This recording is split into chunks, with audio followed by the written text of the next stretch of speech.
Assalamu alaikum, Pakistan, and welcome to Perspectives by Haider Mehdi. आज के मेहमान मेरे जो हैं वो अहमद साया साहब हैं जिनको आप देख रहे हैं। वो एक बहुत ही ज़बरदस्त शख्सियत हैं। तो अहमद साया साहब, welcome to the program. Assalamualaikum. वालेकुम सलाम। नाज़रीन, Ahmad is a person who is a self-made man। ये अपने खुद पैरों पे खड़े हुए बहुत कम उम्री में इनको एक किसी वजह से इनको अपना काम करना पड़ा।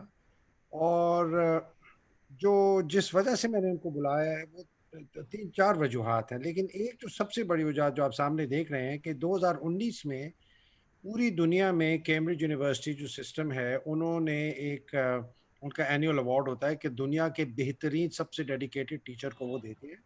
2019 में 4,000 नॉमिनेशंस गई। उन 4,000 में से 6 फाइनलिस्ट बने, और 6 फाइनलिस्ट बनने के बाद अहमद साया साहब को दुनिया में कैम्ब्रिज यूनिवर्सिटी ने तकरीबन 80% वोट मिले इनको, जो पोलिंग हुई फ्रॉम द स्टूडेंट, और इनको दुनिया का बेहतरीन मोस्ट डेडिकेटेड टीचर बनाया गया। ये मेरा नहीं ख्याल पाकिस्तान की तारीख में पहले कभी अवार्ड किसी भी टीचर को मिला है, और ये बहैसियत कौम हमारे लिए बहुत बहुत बहुत फ़ख्र की बात है। तो कहानी ये है कि अहमद साहब से हमने पूछना है कि ये कैसे ये यहाँ तक पहुँचे, और उसके आगे उनसे पूछना चाहते हैं कि चूंकि वो इतने बेहतरीन उस्ताद हैं और टीचर हैं, वो पाकिस्तान की एजुकेशन सिस्टम को कैसे देखते हैं, और ख़ास तौर पे आजकल जो एक नेशनल यूनिफाइड करिकुलम आ रहा है। तो ये मैंने कॉन्टेक्स्ट थोड़ा सा दिया है, लेकिन पहले देखना है कि अहमद जो इंसान वो यहाँ कैसे पहुँचा, फिर अहमद एक डेडिकेटेड टीचर जो एजुकेशन के लिए क्या करना चाहते हैं। तो अहमद साहब, once again, very welcome to the program. Thank you, sir. अच्छा अहमद साहब, ये बताइए कि अभी हम ये कैसे हुआ? अल्हम्दुलिल्लाह, अल्लाह ताला has been exceptionally kind. अल्लाह ताला ने ज़्यादा नज़र करम फरमाया है, अल्हम्दुलिल्लाह। बस एक कोशिश होती है, और बस कोशिश करता हूँ कि जो काम करूँ वो ईमानदारी के साथ करूँ, मेहनत से करूँ, और I try my best not to leave any stone unturned. कोशिश करता हूँ कि ऐसे करूँ कि उसमें काश कहने की गुंजाइश ना छोड़ूं। तो बस ऐसे होता जाता है, और अल्लाह ताला साथ देते जाते हैं, तो चीज़ें बेहतर से बेहतर हो जाती है, अल्हम्दुलिल्लाह। सो बस कोशिश होती है अपनी तरफ से। ठीक है अहमद साहब, थोड़ा सा स्पेसिफिकली बताइए, लिटिल बिट, मैं भी अब समझना चाहता हूँ, मैं आई एम श्योर हमारे नाज़रीन भी समझना चाहते हैं कि ये आपकी जर्नी क्या थी। थोड़ा सा अपना बताइए, आपका बचपन, क्यों आप ये टीचिंग प्रोफेशन में आए, कैसे, क्या आपके ऊपर एम्बिशन थे, पैशन था, क्या था? मैंने टीचिंग शुरू करी जब मैं ग्रेड 9th में था। इनिशियली होता यह है कि ओ ए लेवल्स की जो पढ़ाई होती है पाकिस्तान में, वो बहुत कॉस्ट इफेक्टिव या कॉस्ट फ्रेंडली नहीं होती। तो मैंने रियलाइज़ किया कि मुझे जो है ना वो सेल्फ मेड बनना है, खुद से जो है वो अपने पेपर्स की एग्जामिनेशन फ़ी देनी है, और उसके लिए जो है वो कहीं से मुझे पैसे जनरेट करने पड़ेंगे। और मुझे लगा कि मैं अगर लोगों को पढ़ाऊँगा तो शायद मैं ट्यूशन्स दे के एक साइड इनकम जनरेट कर सकता हूँ, और साथ ही साथ मेरी अपनी पढ़ाई भी जो है वो इम्प्रूव हो जाएगी, because the best way to learn is to teach. तो मैंने पढ़ाना, मैं ग्रेड 9th में था, ग्रेड 8th और 9th के ही स्टूडेंट्स को पढ़ाता था। और पढ़ाने का उस वक्त इंटेंशन ये था कि I should be able to finance my own studies. ठीक है। उस वक्त कोई ऐसा इरादा नहीं था कि मैं कोई टीचिंग को as a full time career बनाऊंगा या टीचिंग में ही इंडल्ज हो जाऊंगा। उस वक्त तो सिर्फ ये था कि मेरी ज़रूरियात पूरी हो जाएं, जो मुझे एक्सपेंडिचर करने हैं उसके लिए फाइनेंसेस इकट्ठा हो जाए, तो बस बहुत है। जब पढ़ाना शुरू किया तो मैंने रियलाइज़ किया कि teaching is not a profession, it has to be a passion. अच्छा, एंड मैं जरा रोकता हूँ आपको। मैं आपको वो ग्रेड 9 का एक कितना 16-17 साल साल क्या उम्र होगी आपकी उस वक्त? यही 15-14? Almost almost 14 years. 14 साल, अल्लाह! 14 साल का अहमद साया ट्यूशन पढ़ा रहा है अपनी इनकम को सप्लीमेंट करने के लिए। वो उसकी ट्रांसफॉर्मेशन कैसे हुई जब ट्यूशन पढ़ाते थे? क्या आप, वो क्या चीजें थी आप में जिनसे आपको एक फाइनेंशियल मजबूरी के तहत एक चीज करनी पड़ी और उससे फिर आपको मोहब्बत हो गई? मुझे उधर लेके चले, 14 साल वाले अहमद के पास। सर मैं जो है वो मेरी क्लास के स्टूडेंट्स को अगर किसी सब्जेक्ट में किसी उसमें हेल्प चाहिए होती थी, वो मुझे बोलते थे ज़रा समझा दो, पढ़ा दो, तो मैं उनकी हेल्प करता था। इवेंचुअली मैंने रियलाइज किया कि I can make people understand concepts, difficult concepts in an easier manner. वो क्यों? तो जैसे वो मुझे वो क्या वो क्या वजह थी कि आप में वो एक सलाहियत थी? कभी सोचा उसके मतलब? सर वो मेरे ख्याल में ना ये अल्लाह ताला की तरफ से गिफ्टेड होता है कि आप अगर कुछ कम्युनिकेट करना चाहें तो वो शायद दूसरों से बेहतर कम्युनिकेट कर सकते हैं। एंड वही कॉन्सेप्ट जो शायद डिफिकल्ट अंदाज में पोर्ट्रे किया जाए, उसके कोई ना कोई एक ऐसी ट्रिक होती है जिसको आप अप्लाई करें तो वो वही कॉन्सेप्ट बहुत इजीली समझ में आ सकता है। प्लस जो स्टूडेंट्स होते हैं ना, उनको एक प्रॉब्लम ये होता है कि टीचर उनके लेवल पे आके समझाने की पोजीशन में नहीं होता, या उनको डिफिकल्टी होती है बच्चे के लेवल पे आके समझाना। तो मैं खुद जब एक कॉन्सेप्ट समझता था तो मुझे लगता था कि ये इसको इस तरीके से अप्लाई करना ज्यादा आसान है एज अ स्टूडेंट। तो मैं वो बाकी स्टूडेंट्स को भी एज अ स्टूडेंट वो कॉन्सेप्ट कन्वे इजीली कर पाता था। हाँ, साथी थे। हमारी हाँ। जी फ्रीक्वेंसी मैच कर जाती थी हमारी, और उनको कॉन्सेप्ट समझ में आ जाता था। तो इसी तरह मेरे जो क्लासमेट्स थे, उनके छोटे भाई बहनों को या उनके कजन्स को, किसी को इस तरह की ट्यूशंस की हेल्प की जरूरत हुई तो उन्होंने मुझे बोला तुम पढ़ा दो। एंड आई रियलाइज्ड कि उससे होगा ये कि मैं पढ़ा दूंगा, उसको शायद समझ में आ जाएगा और मुझे पैसे मिल जाएंगे जो मुझे जेनरेट करने हैं, ताकि मेरी एग्जाम फीस इजीली मैं कर सकूं, अदा कर सकूं। सो मैंने ट्राई किया, मैं जाता था साइकिल पे पढ़ाने के लिए। जो साइकिल होती है हमारे पास नॉर्मली बच्चों के पास, तो मैं साइकिल पे जाता था और मैं जिसके घर जाता था पढ़ाने, इनिशियली घरों पे जाता था पढ़ाने के लिए। तो जो सब्जेक्ट्स उनको डिफिकल्ट लगते थे वो मैं पढ़ाता था। एंड इवेंचुअली मैं बहुत सेटिस्फाइड था, बहुत खुश था कि मेरे पास इतने पैसे जनरेट हो रहे हैं कि मेरी एग्जाम फीस बहुत सुकून से हो जाएगी। अल्हम्दुलिल्लाह। And that was the only target at that point in time. उस वक्त कोई और इंटेंशन नहीं था, उस वक्त कोई और सोच नहीं थी, उस वक्त कोई विजन भी नहीं था। उस हम्म। वक्त सिर्फ ये था कि जरूरियात पूरी हो जाएं हम्म। और इजीली जो है वो अपनी स्टडीज फाइनेंस हो जाएं। एंड और बस इस सोच के साथ पढ़ाना शुरू कर दिया। ये सिलसिला कितना अरसा चलता रहा, ये ट्यूशन पढ़ाने का? ये ईयर 2000 की बात है। ईयर 2000 से लेकर 9 10th 11th ए लेवल्स के 2 साल इसी तरह ट्यूशंस पढ़ाता गया। वाह वाह शुरू शुरू के 2 साल 2.5 साल साइकिल पे जा जाके घरों पे पढ़ाया। वाह। उसके बाद ये वो स्टूडेंट्स और दूसरे स्टूडेंट्स मेरे घर पे आने लग गए पढ़ने के लिए। वाह, वाह। तो 2005 2006 2005 में मैंने 2003 में मैंने अपना ओ लेवल्स खत्म किया, पढ़ाते पढ़ाते ट्यूशंस। 2005 में अपना ए लेवल्स खत्म किया, इसी तरह ट्यूशंस पढ़ाता गया।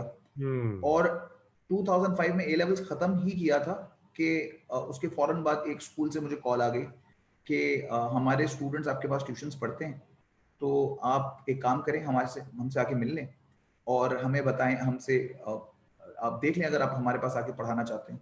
अच्छा, दो तो दो सवाल, दो सवाल।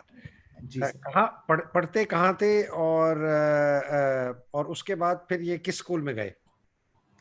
मैंने अपना ओ लेवल्स किया है जाफर पब्लिक स्कूल से, और अपना ए लेवल्स किया है मैंने फाउंडेशन पब्लिक स्कूल से। और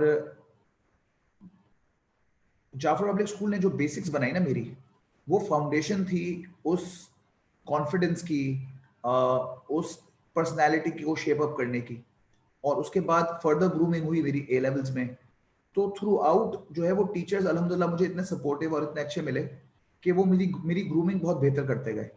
और जब उनको पता चलता था कि मैं ट्यूशंस पढ़ाता हूँ तो वो खुश होते थे, वो मुझे एक्स्ट्रा सपोर्ट करते थे। वो मुझे यहाँ तक भी बोलते थे कि तुम्हारे स्टूडेंट का कोई सवाल ऐसा हो जो तुमसे ना हो तो हमें बताना, हम तुम्हारी फर्दर हेल्प कर देंगे। तो that was a very positive gesture from there part, जो बहुत मुझे मजीद मोटिवेट करता गया कि मैं मजीद मेहनत करूं और कोशिश करूं कि किसी तरह बेहतर और मजीद बेहतर परफॉर्म कर सकूं। अहमद अहमद साहब, मैं जाऊंगा आपके उसके स्कूल पे जो आपको बुलाया टीचिंग के लिए। बड़ी इंटरेस्टिंग आपने बात की कि जब आप स्टूडेंट थे तो आपके टीचर्स ने भी आपको इंस्पायर किया, ग्रूम किया, और वो ही उनमें से कुछ तो अल्लाह सुब्हान ताला ने सलाहियतें ज़रूर आपको दी होंगी। आपकी जिन्होंने आपकी परवरिश की, उन्होंने बहुत ज़बरदस्त परवरिश की है कि आप में इतनी डेडिकेशन आई है। लेकिन वो क्या चीज़ें थी, कुछ आप हाईलाइट कर सकते हैं, वो क्या चीज़ें थी टीचर्स में जिनकी वजह से आप समझते हैं आपके ऊपर बड़ा असर हुआ एक अच्छा टीचर बनने का? देखिए, हर टीचर कहीं ना कोई इम्पैक्ट छोड़ रहा होता है।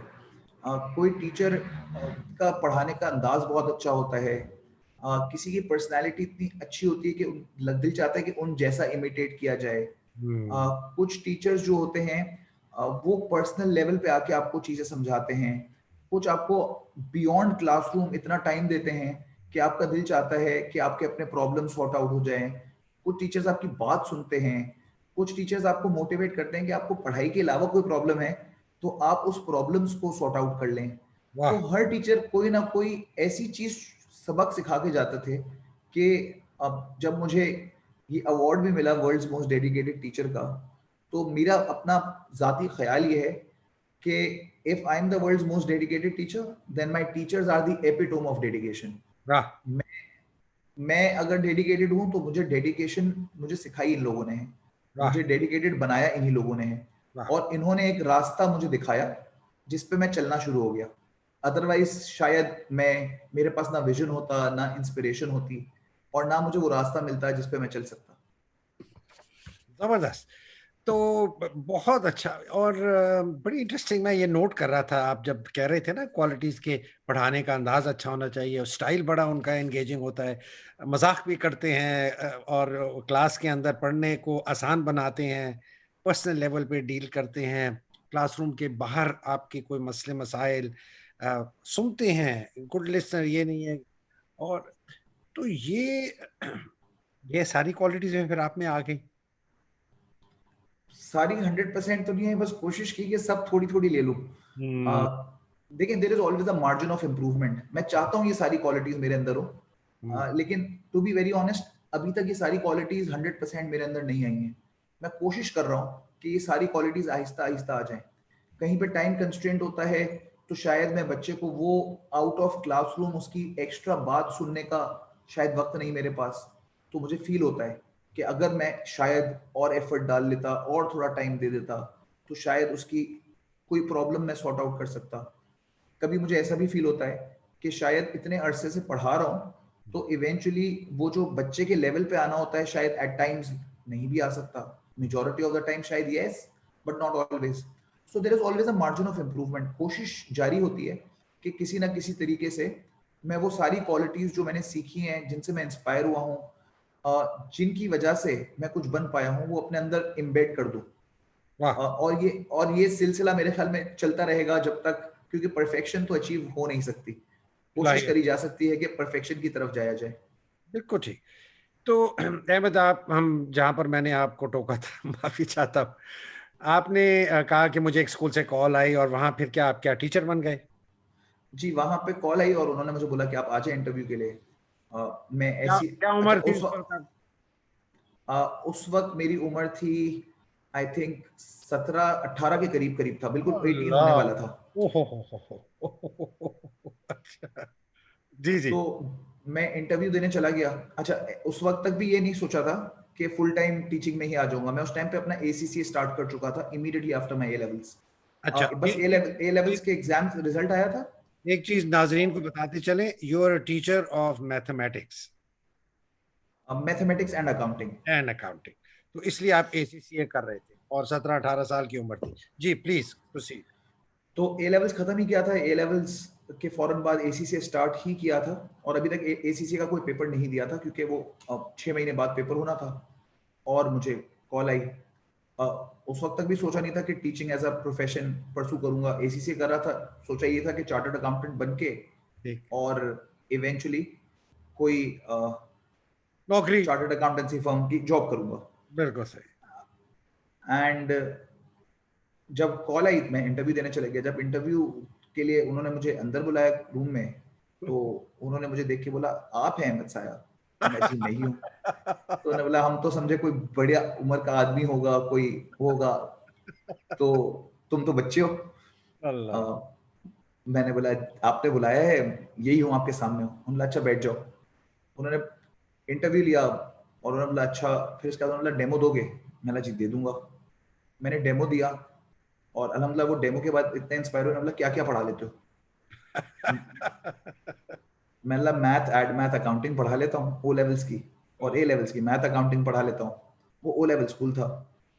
उन्होंने बोला भाई ये सब चीज़ें पढ़ा लो हमारे पास और स्टार्ट कर दो। तो that was the first step. उनको मैंने बता दिया मेरे कुछ कमिटमेंट्स हैं, क्योंकि मैं अपने एसीसी भी कर रहा हूँ, तो जिस टाइम पे कुछ दिन मैं आ सकूंगा क्लासेस लेने के लिए या कुछ आवर्स के लिए आ सकूंगा और बाकी आवर्स मैं अपना पढ़ाई जारी रखूंगा, तो उस पर एग्रीमेंट हो गया। इवेंचुअली वो ईयर ख़त्म हुआ और मुझे पास काफ़ी सारी स्कूल से इवेंचुअली कॉल्स आनी शुरू हो गई पढ़ाने आने के लिए। एंड इवेंचुअली टीचिंग प्रोफेशन में कम्प्लीटली मैं इंडल्ज हो गया, लेकिन अपनी पढ़ाई साथ में जारी रखी। अपना एसीसी किया, फर्स्ट अटेम्प्ट में कंप्लीट किया। उसके साथ एक ऑक्सफोर्ड ब्रूक्स यूनिवर्सिटी की डिग्री होती है BSc honours in applied accounting, जी जी जी। उसको उसको अल्हम्दुलिल्लाह कंप्लीट किया फर्स्ट क्लास ऑनर्स के साथ। वाह। एंड उसके बाद अपना मास्टर्स परसू किया सीबीएम से, एंड साथ साथ डिफरेंट स्कूल्स में भी सीबीएम पढ़ा ये रहा था। College of business management. Masters जी आपने किसमें किया? सर एचआर एंड फाइनेंस में। मतलब एमबीए। एमबीए जी, MBA in HR and finance. तो अब अहमद जी जी प्लीज बोलिए। तो बस उसके साथ साथ स्कूल्स में भी पढ़ा रहा था और जो ट्यूशंस थे वो भी कंटिन्यू कर रहा था। बस फर्क ये हो गया था कि पहले ट्यूशंस घरों पे जा जाके पढ़ाया करता था, उसके बाद लोग मेरे घर पे आना शुरू हो गए थे, और उसके बाद क्योंकि घर पे रश बढ़ गया था तो घर वालों ने बोला बेटा इधर इतना सही नहीं है, तो इवेंचुअली एक अपना ट्यूशन सेंटर खोल लिया और वहां पे चीजों को शिफ्ट कर दिया। तो एंड सिंस देन अल्हम्दुलिल्लाह पढ़ा ही रहा हूँ। और लेकिन चीजों में फर्क हो गया। फर्क ये हो गया कि पहले पढ़ा रहा था अपनी जरूरत पूरी करने के लिए, और जब इतना टीचिंग में इंडल्ज हुआ तो रियलाइज हुआ कि ये काम जॉब नहीं है, it's not a profession, it is something that has to be done with heart and soul, it's a responsibility. And teaching can only be done properly if it is considered to be a responsibility. And dynamics बदल गए, सोचने का जाविया बदल गया, चीजों को देखने का नजरिया बदल गया। क्या क्या क्या बदला अहमद? क्या क्या जाविया बदला, क्या सोच बदली? देखिए जब टीचिंग को जिम्मेदारी समझा ना, तो ये रियलाइज हुआ कि मेरी जिम्मेदारी सिर्फ कोर्स खत्म कराना नहीं है, किसी बच्चे को पढ़ाना नहीं है, या उसका सिर्फ कॉन्सेप्ट क्लियर करना नहीं है। हम्म। मेरी जिम्मेदारी का ये सिर्फ एक हिस्सा है। To complete the syllabus, to complete the curriculum is just one part of my responsibility. समझ गया। मेरी जिम्मेदारी का इससे बड़ा हिस्सा जो है वो तरबिया है, तरबियत। तालीम और तरबियत हाथ हैंड इन हैंड चलेगी। और जब आप क्लास में होंगे तो teacher is a role model, he is a change agent. और आपको कोई अगर विजन कंप्लीट करना है, कोई टास्क पूरा करना है, तो आपने एक पूरी जेनरेशन के साथ मिलके चलना है। जो इस मुल्क का मुस्तकबिल है वो आपकी क्लास में बैठा हुआ है, और वो आपसे इंस्पायर भी होगा, मोटिवेट भी होगा और आपको फॉलो भी करेगा। बट अहमद तो ये आपने एहसास ख्याल आए कैसे, ये मैं पूछ रहा हूँ। अ, मेरे ख्याल में ये मैं ख्याल। इसलिए पूछ रहा हूँ मैं इसलिए पूछ रहा हूँ कि ये प्रोग्राम, उम्मीद है यंगस्टर्स भी देखेंगे, टीचर्स भी देखेंगे, पॉलिसी मेकर्स भी देखेंगे। वो इस प्रोग्राम से, अहमद साया की डेडिकेशन से, अहमद साया को दुनिया का बेहतरीन टीचर बनने से उनकी लर्निंग क्या है, कि ये अहमद साया जो है इसके अंदर क्या वो सलाहियतें हैं जो कि हम ट्रांसफरेबल स्किल्स हैं दूसरों में कर सकते हैं। इसलिए पूछ रहा सर हमेशा से ये चाहत थी कि इस मुल्क के लिए कुछ करूं। हमेशा से ब्रेन ड्रेन के खिलाफ हूं मैं, कि अगर इस मुल्क का सबसे अच्छा दिमाग अपना मुल्क छोड़ के दूसरे मुल्कों में जाके काम करेगा और उस मुल्क की इकोनॉमी को फायदा पहुंचाएगा, तो इवेंचुअली अपने मुल्क को डिसएडवांटेजेस पोजीशन में रख देगा। ये तो आपने अ, मेरे मेरे ऊपर पूरी सीधी बंदूक लगी है, बिल्कुल दिल पे आके लगी है, वैसे बिल्कुल सही बात की। तो बस एक चाहत थी हमेशा से कि इस मुल्क के लिए कुछ किया जाए। देखिए, बहुत बहुत ख्वाहिश ये भी थी कि किसी तरह किसी फॉर्म ऑफ फोर्सेस को ज्वाइन कर लिया जाए ताकि इस मुल्क को डायरेक्टली सर्व किया जाए। जब वो नहीं कर सका, मतलब अ, फौज वगैरह ज्वाइन करना चाह रहे थे? चाह रहा था, लेकिन कभी कोई हतमी शक्ल नहीं पहनाई उसको मैंने। शुक्र है कि आप टीचर लेकिन बन गए। कितने बच्चे आपने किए? 15,000 स्टूडेंट्स को आपने टीच किया है, 500 टीचर्स को आपने ट्रेन किया है। तो पाकिस्तान महरूम हो जाता आपसे अगर आप वहां चले जाते? तो मैंने जो है वो फौज तो ज्वाइन नहीं करी, लेकिन ख्वाहिश हमेशा हमेशा से थी किसी तरह मुल्क को सर्व करना है। सही। तो और हमेशा से ये सोचता था कि मुल्क में देखें, अपनी जात से किसी तरह फायदा पहुंचाया जाए। हम्म। सो व्हेन मैं टीचिंग में इतना इंडल्ज होता गया, मैंने रियलाइज किया कि टीचिंग के थ्रू भी तो मैं बहुत सारी लाइफ्स को चेंज कर सकता हूँ, बहुत सारे लोगों को फायदा पहुंचा सकता हूँ। मैं डायरेक्टली आर्मी में नहीं जा सकता, लेकिन मेरे बहुत सारे स्टूडेंट्स तो जा सकते हैं। तो मैं कोई ऐसा पैगाम दूं कि मेरे जो स्टूडेंट्स हैं वो उसको फॉलो कर सके, वो इस बात से सबक हासिल कर सके कि कुछ ऐसा करना है या कुछ ऐसा बनना है जैसे इन्होंने सिखाया है। तो बस इस इंटेंशन के साथ मैंने रियलाइज किया कि अगर मुझे इस मुल्क में बेहतरी लानी है तो मैं अकेला शायद बेहतरी ना ला सकूं, लेकिन अगर मेरे साथ लाइक माइंडेड लोग जुड़ जाएंगे तो शायद एक बेहतर चीज़ों को हम जेनरेट कर सकेंगे। फॉर एग्जाम्पल, मैं अपने स्टूडेंट्स को सख्ती से मना करता हूँ, क्लास मिस नहीं करेंगे, छुट्टी नहीं करेंगे, चाहे तबीयत खराब होगी तो भी क्लास में मौजूद होंगे। तो मेरे कॉल और फेल में तजाद नहीं हो सकता, यानी मेरी तबीयत खराब है तो मुझे भी क्लास में मौजूद होना है। तो एट टाइम्स ऐसा होता है मेरी तबीयत बहुत खराब है, लेकिन मैंने पढ़ाया, मैंने क्लास कंडक्ट करी, मैंने अपनी तरफ से पूरी एफर्ट्स लगाई, जस्ट टू इंश्योर कि कल को कोई स्टूडेंट की तबीयत खराब है और वो मुझे बोले मेरी तबीयत खराब है मैं आज छुट्टी करूंगा, तो मैं इसको बोल सकूं कि देखो बेटा, मेरी तबीयत भी खराब है, मैंने तो छुट्टी नहीं करी ना, तुम भी नहीं अनलेस कर सकते। अनलेस उसको कोविड है। जी, times have change, so that's a different story. But अब तो मुझे डर फ्यूचर के लिए है कि अब मैं किसी को ये बोलूंगा तो वो मुझे बोलेगा मुझे कोविड के सिम्टम्स हैं, मुझे तो छुट्टी करनी जरूरी हो गई है। हाँ, बिल्कुल। बट तो ये बड़ी अदर बड़ी बड़ी इंटरेस्टिंग बात की आपने अहमद कि यू लेड बाय एग्जांपल। जो चीज आप चाहते थे आपके स्टूडेंट्स में इंस्टिल हो, वो चीज आप खुद करके दिखाते थे। जी बिल्कुल, देखिए, ताकि मुझे कोई ये कभी भी ना बोल सके क्योंकि आपने ऐसा किया तो हम ऐसे कर सकते हैं। They can't take this for granted. So if they want to follow me and they will say कि हमने ऐसा किया क्योंकि आपने ऐसा किया, तो मैं चाहता हूँ वो ऐसा करें कि कभी उनके पास अपॉर्चुनिटी हो छुट्टी करने की या मुल्क की खिदमत करने की या किसी और को सर्व करने की, तो वो किसी और को सर्व करेंगे, खिदमत करेंगे, छुट्टी नहीं करेंगे। तो मैं चाहता हूं कि ये पैगाम बच्चों को हर क्लास में दिया जाए कि आप कोई ऐसा मैसेज उनको कम्युनिकेट करें कि वो रियलाइज करें कि मैं ऐसा करूंगा क्योंकि उन्होंने ऐसा करके दिखाया है। सो ये एक ख्वाहिश और ये एक चाहत थी, और इसी को मैंने रियलाइज किया कि स्टूडेंट्स जो है ना वो अपने टीचर से बहुत ज्यादा इंस्पायर्ड होते हैं, बहुत ज्यादा इन्फ्लुएंस्ड होते हैं। वो अपने टीचर को इमिटेट भी करते हैं, उनको फॉलो करने की कोशिश भी करते हैं, उनसे इंप्रेस होते हैं तो उन जैसा बनने की भी कोशिश करते हैं।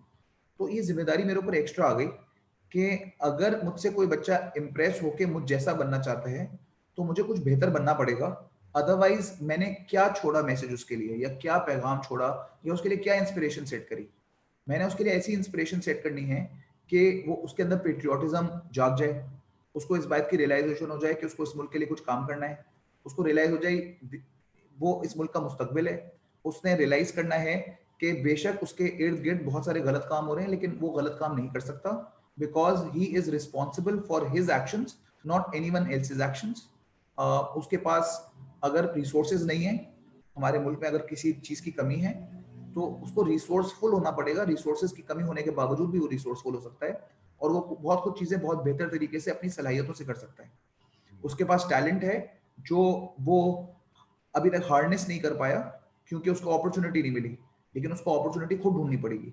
तो बहुत सारी चीजें हैं जो उनको टाइमली क्लास में पढ़ाते पढ़ाते समझाते समझाते इनडायरेक्टली भी बताई जाती हैं कि ऐसे कर लो और ऐसे ना करो, जो उसको रियलाइज करवाएं कि उसने किस तरीके से फ्यूचर में अपनी जिम्मेदारियां पूरी करनी है।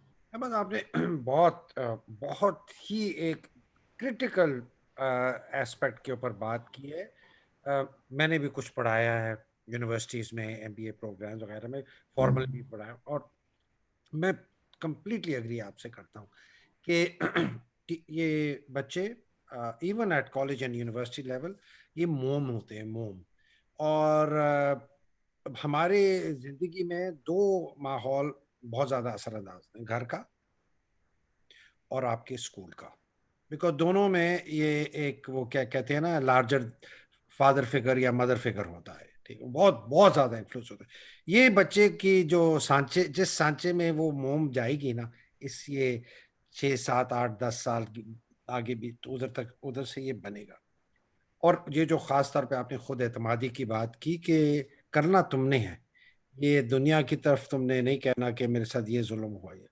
ये बड़ी जबरदस्त आपने बात की। एंड आई थिंक पाकिस्तान का, सोसाइटी का जो बहुत बड़ा चैलेंज है वो है ये कि घर का माहौल तो हम नहीं तब्दील कर सकते, वो तो जिस तरह के माँ बाप हैं या जो भी उनके बड़े हैं, लेकिन जो टीचिंग क्वालिटी है और टीचर्स की क्वालिटी है वो इतनी क्वेश्चनेबल है, खास तौर पे हमारे पब्लिक स्कूल्स के अंदर, कि खौफ होता है कि वो मोम जो है वो किन सांचों में डल रही है और वो क्या निकल रही है। जरा इसके ऊपर थोड़ा डालिएगा कि this is a major scene. Ahmad Shah एक है ना, हमारे पास तो आपने मुझे स्टेटिस्टिक दी, मैंने भी देखी, 25 से 30 मिलियन बच्चे स्कूल से बाहर हैं, 2.5 से 2.5 करोड़ से 3 करोड़। और स्कूल में जो जितने पढ़ते हैं उनकी पता नहीं क्या किस किस्म की पढ़ाई हो रही है और उनको एक रोल मॉडल्स मिल रहे हैं। ये क्या इस मसले का कोई हल है? अ, बिल्कुल, पाकिस्तान में जो सबसे बड़ा प्रॉब्लम है ना, वो ये है कि पाकिस्तान की youth population to total population is one of the largest in the world, which is the advantage. Unfortunately हमने उस एडवांटेज को इस्तेमाल सही से नहीं किया। हमारे पास अगर 2.5 से 3 करोड़ बच्चा पाकिस्तान में आउट ऑफ स्कूल्स है, तो पहली जिम्मेदारी तो उनको स्कूल किसी तरह लेके आने की है। अगर वो स्कूल पहुंच जाएगा बच्चा, तो वो किसी सांचे में ढाला जाएगा ना। जब तक वो स्कूल पहुंचेगा ही नहीं, तो वो तो, उसके पास तो कोई डायरेक्शन नहीं है, कोई रास्ता नहीं है, बस वो जिस जहां देख रहा है लोगों को वहां चल रहा है। जो बच्चा स्कूल जा रहा है, उसमें भी बहुत सारा बच्चा ऐसा है जो ऐसे स्कूल जा रहा है जहां पे उसकी कोई तरबियत नहीं हो रही, कोई तालीम नहीं दी जा रही, बस वो एक स्टेज से दूसरे स्टेज में मूव ऑन होता जा रहा है। हम्म, वो बच्चा भी कोई बहुत अच्छे डायरेक्शन में या बहुत अच्छे तरीके से उसकी ग्रूमिंग नहीं हो रही है, उसकी ग्रोथ नहीं हो रही है। हम्म, फिर कुछ बच्चा है जो प्राइवेट स्कूल्स में जाता है और वहां पे कदरे बेहतर उसको रास्ता दिखा दिया जाता है, उसको समझा दिया जाता है, लेकिन वहां पे भी एक रैट रेस लगी हुई है ग्रेड्स की। जी, पास होना है, अच्छे मार्क्स अच्छे लाने हैं, ग्रेड लेने हैं। आगे बढ़ना है। जी। उधर भी बच्चे की कैरेक्टर बिल्डिंग पर, उसकी मॉरल और एथिकल वैल्यूज पर, उसकी सोच पर, उसकी सलाहियतों पर कोई काम नहीं किया जा रहा होता। एक जनरल करिकुलम है जो सबको पढ़ाया जा रहा होता है। एक बच्चे के अंदर कोई सलाहियत है, तो उसकी सलाहियत को अक्सर इग्नोर कर दिया जाता है, क्योंकि वो ब्रॉडर करिकुलम का हिस्सा नहीं है, या हाँ, क्योंकि आ, वो इन फील्ड नहीं है। आप हाँ, किसी भी बच्चे से पूछ लें क्या करना चाहते हो, तो डॉक्टर, इंजीनियर, चार्टर्ड अकाउंटेंट, इक्के दुक्के और फील्ड्स हैं। आईटी। जी, आर्टिफिशियल इंटेलिजेंस और आईटी का आजकल बहुत ज्यादा स्कोप है, तो शायद वो। लेकिन जी, अदर देन दैट, अगर कोई आर्टिस्ट बनना चाहता है, कोई पोएट बनना चाहता है, कोई जर्नलिस्ट बनना चाहता है, कोई लिखना चाहता है, तो उसको तो प्रमोट ही नहीं किया जाता, क्योंकि ऐसी कोई फील्ड को अच्छा नहीं समझा जाता। तो बहुत सारी चीजें हैं जो बहुत अच्छे से करी जा सकती हैं, जिसमें बहुत ग्रूमिंग, बहुत स्कोप है, लेकिन क्योंकि वो we look down upon it, इसलिए we do not promote it. तो ये एक बहुत बड़ा अलमिया है। We try to fit everyone in one size, hmm, जबकि ये एक ऐसी चीज है जिसमें there is no one size that fits all. Hmm, हर बच्चा अलग है, हर बच्चा मुख्तलिफ है, हर बच्चे की स्ट्रेंथ अलग है, वीकनेस अलग है, इंक्लिनेशन अलग है, सोचने का अंदाज अलग है, वो करना कुछ और चाहता है, हर किसी की विलिंगनेस अलग है, एबिलिटी अलग है।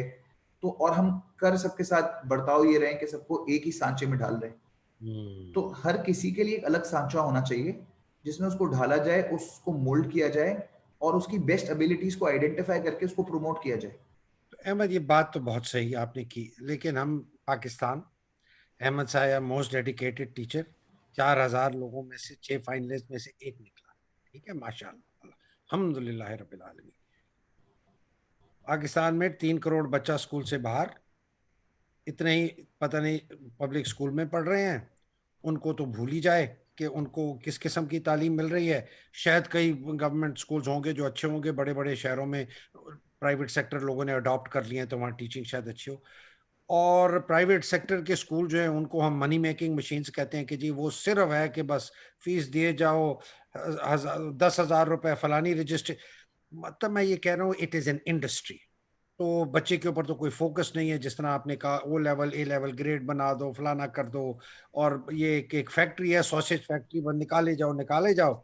मैं स्कूलों के नाम नहीं लेता, जितने बड़े बड़े स्कूल हैं उनके अंदर मुझे नहीं पता कितनी, वो जो आप बात कर रहे हैं कि ब्रॉड किस्म की अपॉर्चुनिटीज दी जाती हैं बच्चों को या नहीं दी जाती। ये तो रियलिटी है ना इस वक्त। इस रियलिटी को कहाँ से हम तोड़ना शुरू करें? वो हम कहते हैं ना कि हाथी को खाने का क्या तरीका है, वो कहते हैं जी लुकमा ब लुकमा। हाँ? तो वो पहला लुकमा क्या है, इस हाथी को हम हजम करें, खाएं? आई थिंक सेल्फ डिसिप्लिन सबसे पहला चीज है। यस। मतलब जितने जितने टीचर्स हैं वो सब सेल्फ डिसिप्लिन होके और इस चीज को समझ लें कि ये जिम्मेदारी है, तो एटलीस्ट वो इन्फ्लुएंस, इमीडिएट डायरेक्ट इन्फ्लुएंस करना शुरू कर देंगे उन सारे स्टूडेंट्स को जो उनसे डायरेक्टली इंटरेक्ट कर रहे हैं। दूसरा, स्कूल्स जो हैं, मैं प्राइवेट स्कूल्स। इधर इस पे आ जाऊं। टीचर सेल्फ डिसिप्लिन की आप बात करें कि टीचर अपने आप को खुद इस लेवल पर लेके आए, वो कैसे लाएगा? वो उसको जरूरत ही नहीं। गांव में टीचर, अर्बन सबर्बन टीचर तनख्वाह लेता है, बैठ जाता है, बच्चे को उसकी कमर दबा रहा है, कोई सर दबा रहा है, कोई फलाना, you know the guy is, उसके कोई मोटिवेशन ही नहीं है कि वो अपने आप को ठीक करे। क्यों करेगा वो? देखिए, फिर अगर किसी के पास ये वाली मोटिवेशन नहीं है तो उसका टीचर बनने का हक नहीं है। हम्म। क्योंकि देखिए, एक एक चीज़ है जो मैं अक्सर इंटरव्यूज में या बार बार एक बात बोलता हूँ कि हमें इस बात का सबसे पहले एनालिसिस करना है कि are we teachers by chance or by choice. अगर तो हम टीचर बाय चॉइस हैं तो सेल्फ डिसिप्लिन बहुत आसानी से हो जाएगा, क्योंकि हमने ये चूज किया है because we want to touch lives, we want to make a difference in lives of the students, we want to achieve a certain target, a certain vision. इसलिए हम टीचर्स बने हैं। जो टीचर्स बाय चांस है, क्योंकि उनके पास कुछ और बेहतर करने को नहीं है इसलिए वो टीचर बन गए, यहाँ पे सबसे बड़ा प्रॉब्लम आता है। अगर आप टीचर इसलिए हैं क्योंकि आपको और कुछ नहीं आता या आपको कोई और जॉब मिली नहीं या आप कुछ और कर नहीं पाए इसलिए आप टीचर बन गए, तो आप अनफॉर्चुनेटली बहुत खतरनाक टीचर हैं। आपसे डिसएडवांटेज लोगों को ज्यादा हो जाएगा कंपेयर टू एडवांटेज जो आपसे होना है। सो मेरा मानना यह है कि एक गवर्नेंस बॉडी होनी चाहिए जिसके तहत सारे टीचर्स गुजरे, जो हम्म। क्वालिफाई करे वो टीचर बने। उनको पता हो कि ये टीचर क्यों बन रहा है, इसकी इंटेंशन क्या है, वो आगे क्या करेगा। टीचर के लिए सिर्फ उसको अच्छा पढ़ाना आना does not make a teacher. अच्छा पढ़ाना आना is one quality of the teacher. कम से उसके कम अलावा टीचर्स के साथ बहुत सारी और रिस्पॉन्सिबिलिटीज जुड़ी हुई हैं। ये बड़ी जबरदस्त आपने ये बात की है कि कम, तो एज अ मिनिमम पढ़ाना तो आना चाहिए, अपना सबक आना चाहिए, और उसके साथ जो कुछ है पाकिस्तान में इस वक्त टीचर सर्टिफिकेशन की कोई बॉडी है जो कि सर्टिफाई करती है कि यार इस टीचर को हमने पढ़ाने के अंदाज भी बताए, हमने साइकोलॉजी ऑफ स्टूडेंट्स भी बताई कि किस किस किस्म के बच्चे होते हैं, लर्नर्स कैसे कैसे होते हैं, किस किस मुख्तलिफ तरीके से इनको पढ़ाया जाए। मुझे पता है आप टीचर ट्रेनिंग में तो ये पढ़ाते हैं। मैं बात कर रहा हूँ एट द नेशनल लेवल कि ये एक कोई ग्लोबल गवर्नेंस बॉडी हो जो मेक श्योर करे कि जो फिल्टर है उस फिल्टर से वो लोग ही निकलें जो इस काबिल हैं, और जो इस काबिल नहीं है उनको ये शिफ्ट किया जाए। मेरी नॉलेज में ऐसी कोई गवर्नमेंट लेवल पे कोई authority I don't think so है नहीं है। जिसने ऐसी कोई मॉनिटराइजेशन करी हो, मॉनिटरिंग करी हो कि कैसे लोगों को सिलेक्ट करना है या शॉर्टलिस्ट करना है। बिल्कुल भी मुझे मेरी मेरी इतने अरसे की टीचिंग में ये नॉलेज में नहीं है कि कोई गवर्नमेंट अथॉरिटी है जो टीचर्स को मॉनिटर करती हो कि वो अपनी जिम्मेदारियां पूरी कर रहे हैं या नहीं कर रहे, या वो इस काबिल भी हैं कि वो टीचर हो या नहीं हो। डिफरेंट प्राइवेट ऑर्गेनाइजेशंस जो टीचर्स ट्रेनिंग में इन्वॉल्व हैं शायद वो तो करती हैं, लेकिन other than that I don't think so ऐसा कुछ भी है। बहुत सारी डिफरेंट ममालिक हैं जिनमें ये कोटा है कि आप कम से कम ये सर्टन क्वालिफिकेशन हासिल करेंगे तो आप टीचर बन सकते हैं, अदरवाइज आप टीचर नहीं बन सकते। लेकिन आई डोंट थिंक पाकिस्तान में ऐसा कोई भी लॉ है कि कम से कम बेयर मिनिमम इतनी आपकी क्वालिफिकेशन होनी चाहिए। ऑल्दो बहुत सारी एजुकेशनल डिग्रीज ऑफर होती हैं पाकिस्तान में, बीएड होता है, एमएड होता है, उसके अलावा एजुकेशनल मैनेजमेंट में अब तो मास्टर्स भी होना शुरू हो गया है, तो डॉक्टरेट भी है, जी डीबीए। डॉक्टरेट भी है। मैं खुद कर रहा था एक जमाने में, 1 साल मैंने लगाया है यूनिवर्सिटी ऑफ बाथ में। I was doing a doctorate in DBA in higher education management. तो फिर मैं साल गुजारा और कान पकड़े, और फिर मैं वापस उस जमाने में मैं टीचिंग करता था। बट यू राइट, ये एक बहुत बड़ा इशू है Ahmad, and you really really highlight. I think there is a huge opportunity कि यहाँ कुछ हो। Even in higher education management, जो जितने ये लोग आके प्रोफेसर बनते हैं, टीचर्स बनते हैं, एमबीए के कोर्सेज पढ़ाते हैं, यूनिवर्सिटी में पढ़ाते हैं, there are no standards to certify them कि ये जो है ना, इनको पेडागॉगी जिसको कहते हैं, और एंड्रोगॉगी, कि जी बच्चों को पढ़ाने का क्या तरीका है, अडल्ट लर्निंग का क्या तरीका है, साइकोलॉजी क्या है लर्निंग की, वो सारा वो जो है आगा खान फाउंडेशन ने इसके ऊपर बड़ा काम वैसे किया है, मुझे पता है। इन्होंने अप इन द नॉर्थ और बहुत उन्होंने इस चीज के, तो ये बहुत बड़ी चीज है। तो अहमद, इसके अंदर is there a role that you can play? I don't know, but I'm very open to that. I mean, I want to make sure that things improve in Pakistan as far as education is concerned. My personal vision is to eradicate illiteracy from Pakistan. I want to make sure that all those 25 to 30 million students who are out of schools, उनको कोई मौका मिले कि हम्म। वो schools जाएं, हम्म। education हासिल करें, हम्म। और जो बच्चे स्कूल जा रहे हैं हम्म। उनको एटलीस्ट क्वालिटी एजुकेशन मिले। हम्म। उनको सिर्फ पढ़ाने के लिए ना पढ़ाया जाए, हम्म। उनको सिर्फ किताबें ना उन पे लाद दी जाएं, हम्म। उनको समझाया जाए, उनको शऊर दी जाए, उनको अकल दिया जाए, उनको सोचने की सलाहियत दी जाए कि कल को वो कुछ अपनी सलाहियत से कर सकें। तो इफ मैं कोई रोल प्ले कर सकता हूँ इसमें, तो I will be more than happy to do that. Hmm. अच्छा, क्योंकि ये देखिए, बताइए कि ये जो अभी नेशनल यूनिफाइड क्यूरिकुलम एक चला है और बड़ा डिटेल्ड डॉक्यूमेंट है, मैंने उसको पढ़ा भी। मेरे नज़र में, मैं आई मीन उससे लोग इत्तेफाक करें ना करें, और मुझे भी कुछ चीज़ों पे है, बट उसकी जो डिटेल है उससे मैं काफ़ी इम्प्रेस था। ख़ास तौर पे उन्होंने जो लर्निंग आउटकम्स निकाले हैं हर एक चीज़ के।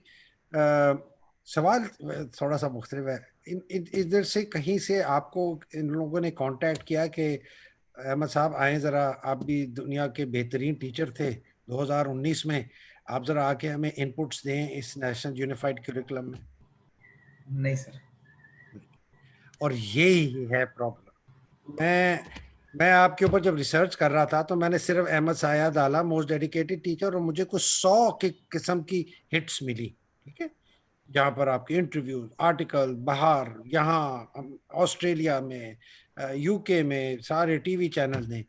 और मैं अगर बैठा होता शफकत महमूद साहब की जगह, ये उनके ऊपर क्रिटिसिज्म नहीं है, शफकत साहब मेरे दोस्त हैं, बट गिला जरूर है उनके ऊपर, गिला है कि आप जैसा आदमी जो कि पिछले, अभी आप क्या 35-36 साल के हैं? 33 सर। 35 साल के, और 14 साल से आप 21 साल से आप ये काम कर रहे हैं, और किसी ने सोचा भी नहीं कि आपसे आके 15 मिनट बात ही कर लें कि यार ये क्या। Anyway, that that that is also our tragedy. मैं थोड़ा सा टैक बदलता हूँ। अहमद, ये ऑनलाइन टीचिंग कि स्टूडेंट स्कूल नहीं आ सकता या बच्चा एक्सेस नहीं कर सकता मटेरियल, इसके ऊपर बहुत बहस चली है। मैंने भी इस पे को 8 साल पहले काफ़ी काम किया अपने 2-3 दोस्तों के साथ।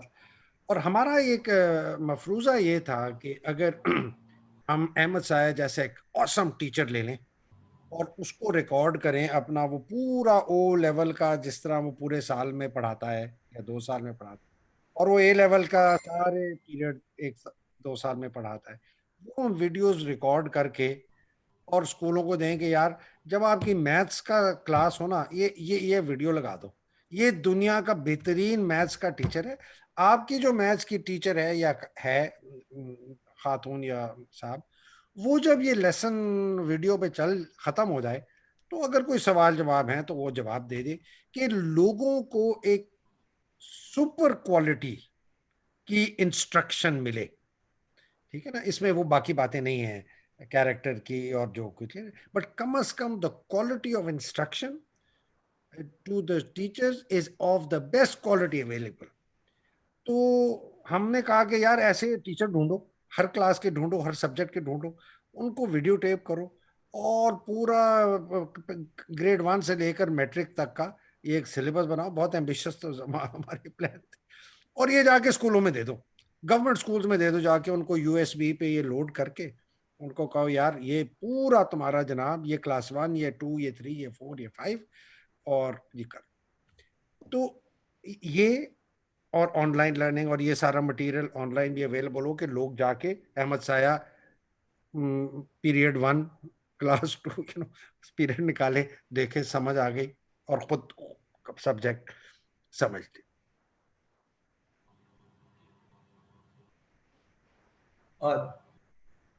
देखिए ये हो सकता है, होना भी चाहिए। एटलीस्ट गवर्नमेंट स्कूल्स में तो ये बहुत एडवांटेजेस हो जाएगा कि गवर्नमेंट स्कूल्स को सिर्फ मॉडरेटर्स रखने होंगे, वाह वाह। जिनका काम होगा कि ये वीडियो चल गई और जो भी बहुत अच्छे टीचर्स हैं उन सबके लेक्चर्स लेसन्स उनको दिखा दिए स्टूडेंट्स को। मॉडरेटर्स का काम ये होगा कि उस मॉनिटरिंग करना कि उस टाइम पे स्टूडेंट उस लेक्चर को सुन रहा है, देख रहा है और टाइम ज़ाया नहीं कर रहा। दूसरा उनका काम ये होगा कि वंस वो लेक्चर खत्म हो जाएगा तो उससे रिलेटेड जो बच्चों को प्रॉब्लम्स होंगे वो उनको सॉर्ट आउट करवा देगा, प्रैक्टिस करवा देंगे, एंड क्लासरूम का काम कंप्लीट हो गया। प्लस अगर गवर्नमेंट स्कूल्स किसी गरीब पसमानदा इलाके में हैं जहाँ की लोकल लैंग्वेज शायद उर्दू नहीं है, मतलब obviously Urdu is the mother language, but वो सिराइकी बोलते हैं या पंजाबी बोलते हैं और उनको उर्दू भी नहीं आती और इंग्लिश नहीं आती, तो वो मॉडरेटर उसको ट्रांसलेट करके उस कॉन्सेप्ट को अपनी लोकल जबान में समझा देगा। तो विन विन सिचुएशन है, इससे बेहतर और क्या है। ये बिल्कुल किया जा सकता है, ये करना भी चाहिए। उसका फायदा, सबसे बड़ा एडवांटेज ये होगा कि आप पूरे जो आउट ऑफ स्कूल्स बच्चे हैं उनको भी किसी ना किसी तरीके से स्कूल ले आया जा सकेगा। उसके अलावा जो गवर्नमेंट स्कूल्स में जो एक बड़ा प्रॉब्लम है वो क्वालिटी ऑफ एजुकेशन का प्रॉब्लम है, तो वो क्वालिटी ऑफ एजुकेशन गारंटी हो जाएगी कि हर वो बच्चा जो गवर्नमेंट स्कूल जा रहा है या किसी भी स्कूल जा रहा है उसके पास एक यूनिफॉर्म क्वालिटी अवेलेबल है, वाह। और वो क्वालिटी आपके पास सबके लिए है and it's available for everyone. हर कोई एक्सेस कर सकता है। इसका जो एक जो अभी ऑनलाइन पढ़ाने के बाद जो कुछ चीजें लर्निंग हैं वो उसमें से एक ये है कि अगर आप स्टूडेंट के ऊपर सिर्फ छोड़ देंगे ना कि आप ऑनलाइन वीडियोस देख लें, ऑनलाइन वीडियोस देख के पढ़ लें, वो नहीं करेगा जब तक उसके ऊपर मॉनिटरिंग नहीं करी जाएगी। बिल्कुल सही। सो मॉनिटरिंग की बहुत ज्यादा नीड है।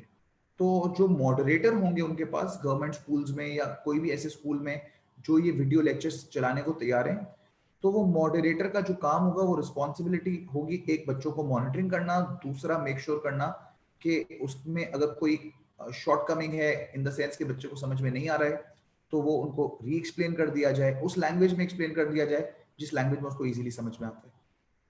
अहमद, ये तो रेवोल्यूशनरी बात है जो हम बात कर रहे हैं और जो आप बात कर रहे हैं। और मुझे पता है आपका द ब्रिज स्कूल, जी सर। आपने माशाल्लाह किया हुआ है। जब हम बात करें तो ये ब्रिज स्कूल की क्या है, व्हाट इज योर ऑब्जेक्टिव, इसमें आप क्या हासिल करना चाह रहे हैं अपने जो आपने खोला है? देखिए द ब्रिज स्कूल हमने इसके नाम में ही वो रखी थी बात कि it's it's the school is to bridge the gap between privilege students जो अफोर्ड कर सकते हैं एजुकेशन को और अंडर प्रिविलेज स्टूडेंट्स जो एजुकेशन को अफोर्ड नहीं कर सकते। तो it is to bridge the gap. हम कोशिश ये करते हैं कि हम बच्चों को क्वालिटी एजुकेशन इतनी दे दें और इतनी, और सिर्फ education in the sense of academics नहीं, उनको एजुकेट करें between what is right what is wrong, क्या करना चाहिए क्या नहीं करना चाहिए, क्या सही गलत की तमीज है, कैरेक्टर बिल्डिंग पे उन पे काम किया जाए। तो कोशिश ये है कि बच्चों को किसी तरह चाइल्ड लेबर से हटा के या खुदा ना खास्ता भीख मांगने से हटा के एटलीस्ट स्कूल किसी तरह भेज दिया जाए। हम्म। तो जो वो पाकिस्तान में जो 2.5 से 3 करोड़ बच्चा आउट ऑफ स्कूल है ना, उसको स्कूल में लाने के लिए ये पहला कदम है। हमारी इंटेंशन और हमारी कोशिश तो ये है कि bridge school, if not physical bridge school, then virtual bridge school should be there everywhere, overall across Pakistan. पूरे पाकिस्तान में ब्रिज स्कूल की वर्चुअल ब्रांचेस हों, और कैसे? हर वो शख्स जिसके पास एक्सेस टू स्मार्टफोन है, उस, क्योंकि देखिए पाकिस्तान में 2.5 से 3 करोड़ बच्चा अगर स्कूल नहीं जा सकता, तो उस 2.5 से 3 करोड़ बच्चे में कोई 30-40% बच्चा ऐसा है जिसके पास स्मार्टफोन जरूर है, हम्म। और या उसके घर में किसी ना किसी के पास स्मार्टफोन जरूर है। तो हम कुछ ऐसा कर लें कि अगर बच्चा स्कूल नहीं जा सकता तो स्कूल उसके घर पे आ जाए थ्रू स्मार्टफोन्स। अगर टेली कम्युनिकेशन इंडस्ट्री पाकिस्तान की जो बहुत अच्छे बूम पे चल रही है, वो अगर सपोर्ट करे और वो फ्री एप्स डाल दें फोन में सिम के साथ, कि जो भी सिम होगी, जिस भी ब्रांड की सिम होगी, उसमें एक educational app free of cost available होगी। आपने उस ऐप पे क्लिक किया, आपके पास पूरा स्कूल मौजूद है, वाह। फ्रॉम प्री नर्सरी, मतलब उस लेवल से लेकर अलिफ बे पे पढ़ाने से लेकर एबीसी पढ़ाने से लेकर टू मेट्रिकुलेशन और इंटरमीडिएट, जहां तक जितनी जितनी क्वालिफिकेशन पॉसिबल है वो सब हो। तो अहमद, इस दो तीन सवाल, ये तो बड़ा रेवोल्यूशनरी बात आपने की है फ्री ऐप की। और ये हमारा भी चैलेंज था जब हमने भी कर रहे थे ना, कि यार ये पहुंचेगा मटेरियल कैसे इनके पास। तो फिर हमने सोचा कि इसको हम यूएसबी में लोड करके ना स्कूल में दे दें। ठीक है, इंटरनेट नहीं है। मैं 2012 13 14 की बात कर रहा हूँ, उस वक्त वैसे भी बैंडविड्थ कम होती थी। तो हमने भी एक एलएमएस बनाया था, जिसको सारी दुनिया तो 3G 4G 5G की तरफ चल रही थी। हम पीछे जा रहे थे कि 80K की भी अगर स्ट्रीमिंग हो, बैंडविड्थ अवेलेबल हो, तो एक रीजनेबल क्वालिटी की ऑडियो वीडियो आए कि नजर आए। एनीवे, वो तो पुरानी बात हो। तो हमने ये यूएसबी दी कि यार एक स्कूल में दे। ये जो आप नर्सरी वाली, प्री नर्सरी टू मैट्रिक की मटेरियल की बात कर रहे हैं, ये ब्रिज स्कूल इस वक्त बना रहा है और तैयारी है। और by the way, bridge school में आप फीस चार्ज करते हैं? देखिए हम कोशिश कर रहे हैं कि हम लोग इसको बनाने की तैयारी चल रही है, हमने कुछ मटेरियल डेवलप करना शुरू भी कर दिया है। लेकिन इट्स वेरी टाइम कंज्यूमिंग, बहुत टाइम लगता है एक एक मटेरियल तैयार होने में। और अगर हम अकेले ये काम करते रहेंगे ना, तो मुझे लगता है कि कई साल बीत जाएंगे, ये काम नहीं हो पाएगा। लेकिन अगर on the contrary government support कर दे, और गवर्नमेंट ने वैसे एक बहुत अच्छा काम किया है अभी रिसेंटली कोविड में, कि उन्होंने टेली स्कूल का आगाज किया है। टेली स्कूल इज कि हर शख्स जिसके घर में टेलीविजन है, उसके पास एक्सेस टू एजुकेशन है, क्योंकि वो क्लासेस हो रही हैं। तो एक बहुत अच्छा जेस्चर, बहुत अच्छा मूव है गवर्नमेंट की तरफ से कि उन्होंने टेली स्कूल जो स्टार्ट किया है, it is giving education to everyone who has television at their home. And यही कुछ इंटेंशन हम पे काम कर रहे थे जब हम ब्रिज स्कूल में वर्चुअल ब्रिज स्कूल्स का आगाज कर रहे थे, कि हर वो शख्स जिसका स्मार्टफोन हो, कोई भी गैजेट हो, टीवी हो, उसके पास ये नॉलेज आ जाए। अब देखिए ये करिकुलम बहुत वास्ट है, बहुत सारी चीजें हैं जो डेवलप करनी है। अगर गवर्नमेंट इधर सपोर्ट पे आ जाए और हम बहुत सारे लोगों को ऑन बोर्ड ले लें, और उनको एक जिनकी एक्सपर्टीज जिस फील्ड में है, किसी की एक्सपर्टीज है प्री नर्सरी की क्लासेस की, किसी की प्राइमरी की बिल्कुल, क्लासेस अपने की, अपने किसी की सब्जेक्ट सेकेंड, की और अपने अपने लेवल की, बिल्कुल। उसको डिस्ट्रीब्यूट कर दें। तो जब हर किसी को वो टास्क डिस्ट्रीब्यूट कर दिया जाएगा, तो वही टास्क जो मेरे ख्याल में 5 साल लेना था, उसको 5 साल के बजाय शायद 1 साल के अंदर हम लोग पूरा कर सकते हैं, या इवन लेस। और मटेरियल सारा रेडी हो जाएगा। वंस वो मटेरियल रेडी हो जाता है, उसके बाद उसको प्रमोट करना, उसको मेक श्योर करना कि वो बच्चे तक पहुंच जाए, वो एक डिफरेंट स्ट्रैटेजी होगी। लेकिन वो उस पर भी काम किया जाएगा, तो वो भी हम उस दौरान उसका वे आउट निकाल लेंगे। आपका दूसरा सवाल, ब्रिज स्कूल पे कोई फी चार्ज करी जाती है? देखिए ब्रिज स्कूल इनिशियली हमने कोई फी चार्ज नहीं करी। तो एक प्रॉब्लम हो गया कि बच्चा कभी आता है, कभी नहीं आता, कभी जहाँ पे नौकरी करता था एज अ चाइल्ड लेबर वहां चले जाता है, और कभी भीख मांगने चले जाता है। तो हमने रियलाइज किया कि there has to be a certain minimal amount कि जो वो दे, ताकि उसको लगे कि वो फ्री एहसास राइडर हो कि। Problem avoid. जी। और दूसरा हम ये भी चाह रहे थे कि किसी को ये फील ना हो कि उस पर एहसान किया जा रहा है, तो उसकी खुद ही पे इम्पैक्ट ना आए। तो हमने एक बहुत nominal fee of 400 rupees a month अरे, अपर कैप रखी है। ओए ये होए होए, अपर कैप है, उफ, बस। मंथ नहीं दे सकते। हम तो सिर्फ 100 रुपए महीना दे सकते हैं, या 50 रुपए महीना दे सकते हैं। सुभान तो अल्लाह। बेशक 100 रुपए या 50 रुपए महीना दे दें, और वो भी जो फी उनकी तरफ से आती है 400 रुपए महीना या 200 रुपए महीना या 50 रुपए महीना, वो भी इन सम वे और दी अदर उनको रिटर्न कर दी जाती है in the form of books, uniforms, devices ले ली फॉर कंप्यूटर प्रोग्राम्स, वो सब उन्हीं पे दोबारा री इन्वेस्ट कर दी जाती हैं। अहमद अहमद, ये फंड कैसे कर रहे हैं स्कूल? ये तो जेब से जा रहा होगा पैसा। जी, कुछ लाइक माइंडेड लोग हैं जो हम लोग मिलके स्कूल को फंड कर देते हैं, और अल्लाह ताला का बहुत करम है, वो सारे जो डोनर्स हैं वो कहते हैं कि इंशाल्लाह हम चलाते रहेंगे, करते रहेंगे, कोशिश है। हम। करंटली जो ब्रिज स्कूल की ब्रांच है उसमें कोई 220 के करीब बच्चा पढ़ता है, माशाल्लाह। और हमारी दूसरी ब्रांच की ओपनिंग थी 15 मार्च को, लेकिन अनफॉर्चुनेटली वो कोविड की नज़र हो गई। और उसके बाद हमारा प्लान नेक्स्ट 2-3 ब्रांचेस का प्लान था with in a year. Bridge school को तकरीबन 7 से 8 साल हो चुके हैं जो एग्जिस्टिंग ब्रांच है हमारी। कितनी तो classes? It's still grade 8, pre nursery to grade 8। अच्छा, ठीक है, 8वीं और जमात। 8वीं जमात तक है, और 8 साल हुए हैं, तो वही बच्चे ग्रो होते होते होते एक एक होते। साल ऊपर करके, ठीक ठीक। जी बिल्कुल। इरादा ये था कि इंशाल्लाह अगले साल 9th और मैट्रिक भी हो जाएगा। वो भी इंशाल्लाह, अभी तो इरादा है ही, इंशाल्लाह होगा।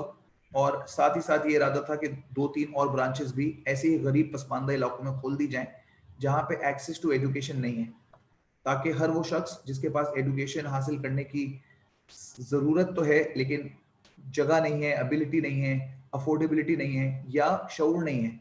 एक बड़ा प्रॉब्लम होता है शऊर ना होना एजुकेशन होने का। हम्म। पेरेंट्स को कन्विंस करना पड़ता है वहां जाके कि आप अपने बच्चे को तालीम हासिल करने के लिए भेजें, वरना उनको ये लगता है कि अगर हम अपने बच्चे को तालीम हासिल करने भेजेंगे तो बच्चा बागी हो जाएगा, हमारे घर पे पैसे कमा के कौन लाएगा, क्योंकि ये वो तो चाइल्ड लेबर है। ये असल बात, इकोनॉमिक कंपल्शंस।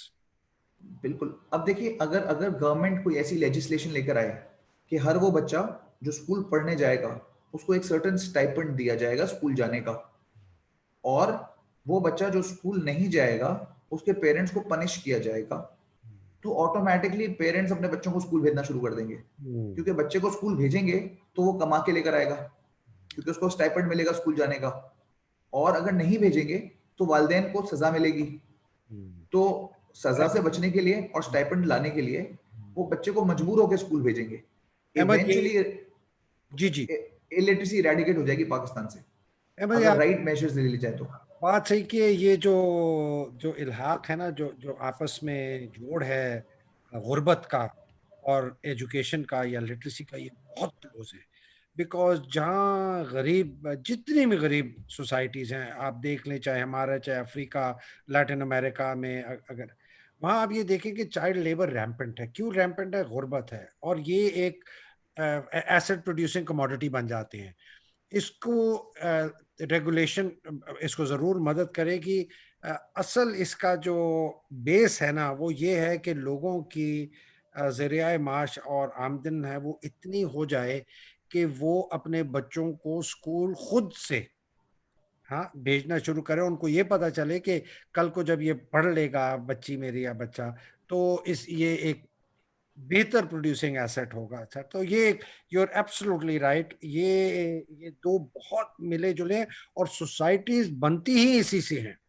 गुर्बत का खात्मा और एजुकेशन होगी तो डेवलपमेंट होगी, बच्चे अच्छे ऊपर आगे जाएंगे। मैं आपसे दो जरा एक सवाल पूछना चाह रहा हूँ। ये एक ओ लेवल, ए लेवल और ये मैट्रिक इंटरमीडिएट की जंग है, ठीक है ना? इस जंग को आप कैसे देखते हैं? सर, जंग इस वजह से है कि क्वालिटी ऑफ स्टैंडर्ड्स में बहुत फर्क है। ओके। जो मैट्रिक इंटर वाला बच्चा है वो बच्चा बहुत अच्छा है, बहुत टैलेंटेड है, लेकिन उसको जो करिकुलम पढ़ाया जा रहा है वो बहुत आउटडेटेड है, ऑब्सलीट करिकुलम पढ़ाया जा रहा है। तो उसके अंदर सोचने समझने की सलाहियत उस लेवल की जेनरेट नहीं हो पाती जो होनी चाहिए। दूसरा, unfair means of passing exams matriculation intermediate में बहुत ज्यादा है। तो हम्म। बच्चा जो है वो इवेंचुअली एग्जाम पास कर ही लेता है, हम्म। या वो किसी सोर्स के थ्रू पास कर लेता है, या जो भी अनफेयर मीन्स है। ओ ए लेवल का करिकुलम जो है ना वो कंपेयर टू मेट्रिकुलेशन इंटरमीडिएट के करिकुलम से बेहतर है। उसमें रट्टेबाजी कम और कॉन्सेप्चुअल एलिमेंट ज्यादा हैं। बच्चे को जो ब्रॉडर एस्पेक्ट दिया जाता है चीजों का, उसके पास जो नॉलेज होती है वो डेफिनेटली बेहतर होती है। प्लस ओए लेवल के बच्चे की लिंग्विस्टिक स्किल्स जो है ना, वो कंपेयर टू एक मेट्रिकुलेशन बच्चे के बेहतर होती हैं। लिंग्विस्टिक का क्या मतलब? बोलने, बोलचाल, बोलने, बोलचाल। मेरे ख्याल में ओ ए कम्युनिकेशन। लेवल वाला बच्चा अंग्रेजी बेहतर बोल पाता है कंपेयर टू मैट्रिक इंटर वाला बच्चा, और उसकी वजह से वो लोगों से मुकाबला ज्यादा बेहतर तरीके से कर सकता है। मैं ये नहीं बोल रहा कि इंग्लिश बोलना कोई बहुत बाइस फखर है, ठीक है, जरूरत है, तो वो मैट्रिक इंटरमीडिएट वाले बच्चे को भी जरूरत है, ओ ए लेवल्स वाले को भी जरूरत है। ओ ए लेवल्स वाले बच्चे जो होते हैं, क्योंकि उन पे फोकस, उनके सारे सब्जेक्ट्स होते हैं इंग्लिश में, तो उनकी सलाहियत इंग्लिश बोलने की बेहतर हो जाती है। मैट्रिक इंटरमीडिएट वाला बच्चा जो है वो अनफॉर्चुनेटली उसमें थोड़ा पीछे रह जाता है। ओ ए लेवल वाला बच्चा इस बात को कभी कभी अपने जहन पे इतना सवार कर देता है कि वो अपने आप को समझता है मुझे तो उर्दू बोलने नहीं आती, हालांकि ऐसा नहीं है, उसको उर्दू बोलने भी आती है, समझ में भी आती है, वो सिर्फ एक अपने आप को कमतर समझता है उर्दू बोलने से। वो हम्म। एक बहुत गलत अप्रोच है। हम्म। उर्दू हमारी मादरी जबान है, उस पर हमें उबूर हासिल होना चाहिए, हर सूरत होना चाहिए। मतलब हम उर्दू में बात करें तो ऐसा लगे हमें उर्दू के अलावा कोई जबान नहीं आती, वाह, और जब हम अंग्रेजी में गुफ्तगू करें तो ऐसे बात हो कि लगे हमें अंग्रेजी बहुत अच्छे से आती है। क्या बात है, बहुत आला। अच्छा, ये दूसरा सवाल इससे ही उठता है। ये हमारे जो नेशनल यूनिफाइड करिकुलम है, इसके अंदर एक इसका कॉर्नरस्टोन ये है। अब देखिए, मैंने आज बीच में एक अंग्रेजी का लफ्ज बोल दिया था। कॉर्नरस्टोन ये है कि जो पांचवी जमात तक जो है मादरी जबान में आपकी एजुकेशन होगी और उसके बाद अंग्रेजी में होगी। इसके मुतालिक आपकी क्या राय है? सर, अगर पांचवी जमात तक बच्चा अंग्रेजी नहीं पढ़ेगा तो उसके बाद उसको बहुत तकलीफ होगी अंग्रेजी सीखने में। मेरे ख्याल में तो अंग्रेजी, उर्दू, और हो सकता है एक दो और जबानें उनको शुरू से ही सिखाई जाए। मैं तो समझता हूँ अरेबिक हर बच्चे को आनी चाहिए, क्योंकि वो एटलीस्ट हमारी कंट्री में जो इस्लामिक रिपब्लिक ऑफ पाकिस्तान है, तो उधर क्योंकि Islamic concept is very close to Arabic, तो हम्म। बेहतर है कि उसको अरबी आती हो, नमाज में उसको इस्तेमाल करनी है।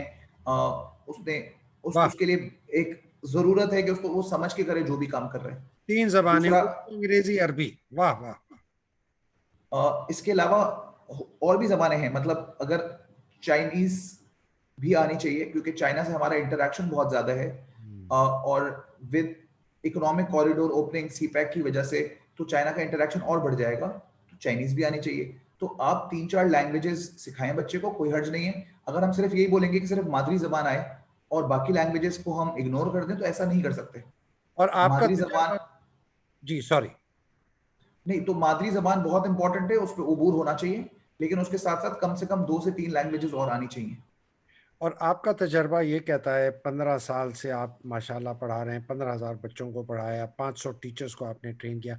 आपका तजर्बा ये कहता है कि पांचवी जमात तक अगर अंग्रेजी नहीं पढ़ाई गई तो बच्चा का हाथ से गया, अंग्रेजी सीखने में बहुत मुश्किल होगी। बहुत मुश्किल होगी सर। हम अपना अपना खुद का मुहासबा करें ना, अगर हम लोग कोई लैंग्वेज शुरू से सीख रहे होते हैं, किसी भी जबान को शुरू से सीख रहे होते हैं या सुन रहे होते हैं, तो वो हमारी जबान के नॉर्मल बोलचाल का हिस्सा बन जाती है, हम इजीली उसको कर सकते हैं। इस उम्र पे आके अगर मैं कोई नई लैंग्वेज सीखने की कोशिश करूंगा तो मुझे बहुत तकलीफ होगी, मुझे बहुत ज्यादा टाइम लगेगा उसको सीखने में। अच्छा, तो मीडियम ऑफ इंस्ट्रक्शन मतलब उस्ताद की जबान जो है, पांचवी जमात तक अंग्रेजी होनी चाहिए हर सब्जेक्ट्स में, या मादरी जबान होनी चाहिए सब सब्जेक्ट में सवाए अंग्रेजी के सब्जेक्ट में? I think medium of instruction जो है ना वो बाइलिंगुअल होना चाहिए, उर्दू और इंग्लिश दोनों साथ साथ चले। साथ साथ चले। एक मतलब एक ही स्कूल में एक बच्चा हिसाब पढ़ रहा है, वो उर्दू में भी पढ़े और अंग्रेजी में भी पढ़े, मैं समझ नहीं आई।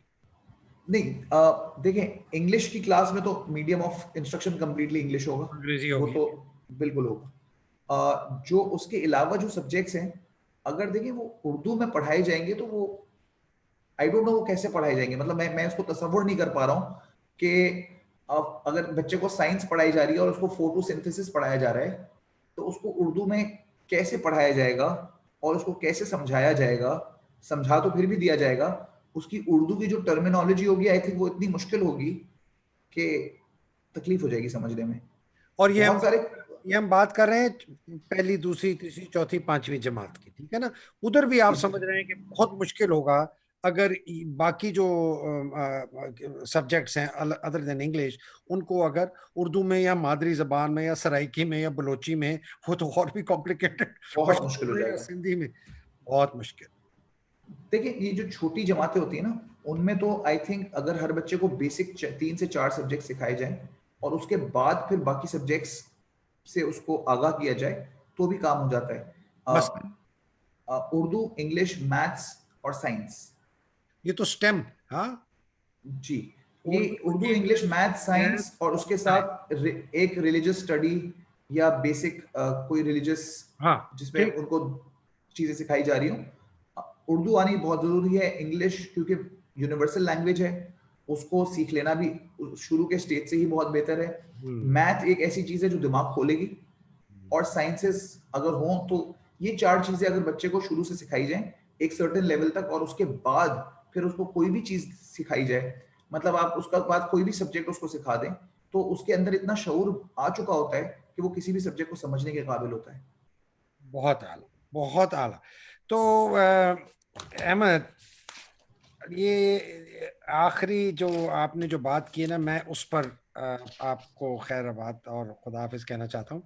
ये जो आपने टीवी और ये टेली वाली बात की है ना, अगर ये जो आपने कॉन्सेप्ट का है कि सारे सब्जेक्ट्स का कंटेंट बना लिया जाए, टीचर्स को वीडियो टेप कर लिया जाए, और ये अगर डिलीवर हो जाए वाया टीवी चैनल्स, मतलब कि 12 चैनल हों पीटीवी के, पहली जमात का चैनल, दूसरी का, तीसरी का, चौथे का, पांचवा का, छठे का, हम्म, कम से कम अवेलेबल तो हो।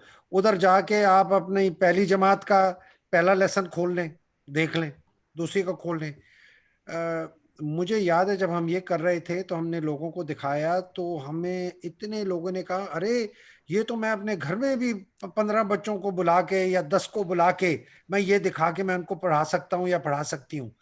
मतलब लोगों के पास अगर ये मवाद पहुंच जाए, मटेरियल पहुंच जाए, तो वो तो ये स्कूल तो गली गली, कोना कोना, शहर शहर, गांव गांव ये फैल जाएगा।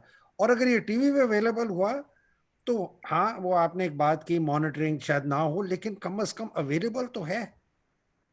तो ये बड़ा रेवोल्यूशनरी ये काम है, अगर ये किसी तरीके से आप और बाकी आपके लाइक माइंडेड लोग और ये शफकत महमूद साहब और जो प्रोविंशियल एजुकेशन के लोग हैं, ये इसके ऊपर काम करें। सर देखिए, मॉनिटरिंग भी ऑटोमेटिकली होनी शुरू हो जाएगी अगर जैसे कोई शख्स इस बात पर राजी हो जाता है कि मैं 15 बच्चों को अपने घर पे बुला के टीवी दिखा दूंगा, जिनके पास टीवी की फैसिलिटी नहीं है, तो वो खुद ही मॉनिटरिंग करेगा। वाह। और जब वो मॉनिटरिंग करेगा तो ऑटोमेटिकली ये एक पूरी चेन बन जाएगी, और बहुत बेहतर हो जाएगा इवेंचुअली चीज़ों को समझना, उस पर अमल करना, उसको समझाना। मेरे ख्याल में ये वाकई एक ऐसी चीज़ है जिससे मासेस को फायदा होगा। और देखिए, जब आप किसी ऐसे तबके से लोगों को पढ़ा देते हैं ना, जो जिसके पास जो पढ़ना चाहता है लेकिन पढ़ने की सहूलियात नहीं है, बिल्कुल। तो वो फिर इवेंचुअली जब बड़ा होता है तो वो मजीद ऐसे लोगों की हेल्प करना चाहते हैं। जैसे मैं ब्रिज स्कूल पे ये मोटो फॉलो करता हूँ कि आज ब्रिज स्कूल में 220 के करीब बच्चा पढ़ रहा है। 10 साल बाद ये 220 बच्चा जब अपनी प्रोफेशनल लाइफ में एंटर हो जाएगा, हम्म। और ये 220 बच्चा अगर अपने तौर पे एक एक ब्रिज स्कूल जैसा स्कूल कायम कर देगा वाह वाह वाह। जिसमें 220 बच्चा पढ़ेगा, क्षमा तो आप से। मल्टीप्लायर इफेक्ट देखें कितना बड़ा हो जाएगा। बिल्कुल। तो with in a few years ये इलिटरेसी हम इरेडिकेट कर देंगे। बस हमें जज्बा चाहिए कि हमें इसको करना है, और हम उसके लिए कोशिश करना शुरू कर दें। अहमद साहब साहब, बहुत मजा आया। मेरा वन ऑफ माय फेवरेट्स, ये जो आपसे गुफ्तगू थी ना, बहुत मजा आया, दिल को लगी। और यकीनन अब समझ आई कि पूरी दुनिया में आपको 2019 में मोस्ट डेडिकेटेड टीचर का अवार्ड क्यों दिया गया। उम्मीद है नाज़रीन और सुनने वाले पाकिस्तानियों, आपने अहमद की बात, अहमद साहब, साय साहब की बात सुनी होगी। और चाहता हूँ कि ये अगर आपको ये इसको फैलाइएगा, ये जो कॉन्वर्सेशन है, ये जो वीडियो है, ये रिकॉर्डिंग है, ये जो इंटरव्यू है, मेरे लिए नहीं, अहमद साय साहब के लिए और इनकी सोच के लिए कि लोगों को कुछ एक डायरेक्शन मिले कि वो क्या कर सकते हैं इस मुल्क को ठीक करने के लिए, और गवर्नमेंट के लिए भी बहुत बड़ी इसके अंदर डायरेक्शनल पॉलिसीज हैं। पीएम इमरान खान, शफकत महमूद साहब, प्राइवेट स्कूल के एडमिनिस्ट्रेटर्स, प्रिंसिपल्स, ओनर्स, गवर्नमेंट के। अहमद साहब, बहुत बहुत शुक्रिया। You are thank you so much sir. You truly thank are you sir. A dedicated teacher. God bless you. बहुत शुक्रिया। Thank you so much sir. शुक्रिया। अस्सलाम वालेकुम। Thank you for your time.